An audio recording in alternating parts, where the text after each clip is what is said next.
Hello नमस्कार। अभी आपने देखा होगा पिछले हफ्ते जब ये ज्ञानवापी का विवाद शुरू हुआ तो लोगों ने शिवलिंग के ऊपर कुछ ऐसी अभद्र टिप्पणियां शुरू करी कि मुझे आश्चर्य हुआ कि अगर उन्होंने अपने ग्रंथों को जरा सा भी देखा होता तो इस तरह की भ्रांतियां कभी आती है नहीं।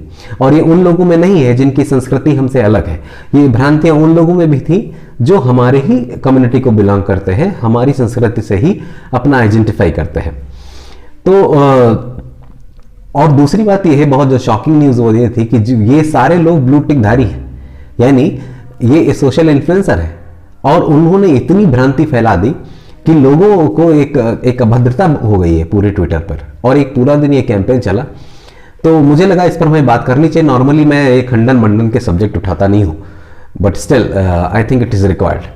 तो समझिए ये है क्या। शिवलिंग हम कहते किसको है? शिव किसको कहते हैं? शिव हम उस पर ब्रह्म तत्व को कहते हैं जो अविकारी है, निराकार है, एक रस है, अखंड है, सर्वत्र व्याप्त है। ये तो शिव। अब इस शिव को अपनी इस छोटी सी बुद्धि में समाहित करना हमारे बस का नहीं है। हम सारे लोगों को जो अपनी फिजिकल बॉडी और माइंड से बहुत ज्यादा आइडेंटिफाइड है, हमको एक आकार चाहिए, एक शेप चाहिए, एक फॉर्म चाहिए जिसके साथ हम अपनी श्रद्धा को जोड़ सके। तो उसके लिए अगर आप ह्यूमन फॉर्म बना देंगे तो फिर वो बात पूरी हो नहीं पाती। एक फॉर्म, एक शेप और फॉर्म एक दूसरे शेप और फॉर्म के साथ इंटरैक्ट करने लगता है, वो भी काम कर सकता है बट इतना उसकी इंटेंसिटी नहीं रहती। तो हमारे ऋषियों ने चिंतन किया कि इसका हम रिप्रेजेंटेशन कैसे करें। तो रिप्रेजेंटेशन करना मतलब हम उसकी प्रतीक कैसे बनाएं। प्रतीक को उपासना एक पद्धति है। तो ये प्रतीक है क्या? प्रतीक वो है, वो चिन्ह है जिस चिन्ह को देखते ही जिसका निर्देशन शिव की तरफ होता है। यानी आप उसको देखें तो आपके मन मस्तिष्क में क्या आना चाहिए।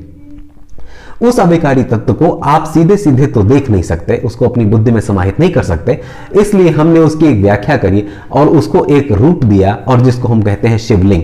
तो लिंग का मतलब सिर्फ पहचान होता है, पहचान, ऐसे चिन्ह जिससे आप उस निर्देशित तत्व की ओर इशारा किया जाता है। दैट्स इट, यही शिवलिंग है। अब यहां तक तो इसका फिलॉसफिकल डेफिनेशन है। अब इसके आगे इसके तांत्रिक प्रयोग शुरू हो गए और वो इस हद तक हो गए कि शिवलिंग जीवंत भी उठे।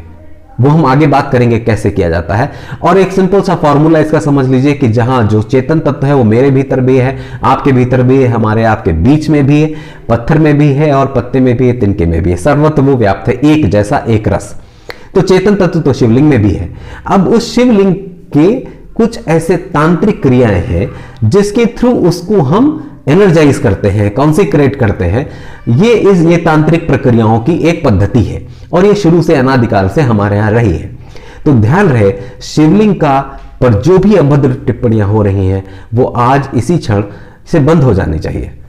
इसका कोई मतलब नहीं। और अगर आप इसके विषय में अधिक जानना चाहते हैं तो सिर्फ शिव पुराण उठाइए और शुरू के 10 पेज पढ़ लीजिए, आपको सब क्लैरिटी आ जाएगी। आज के लिए इतना ही। Thank you very much.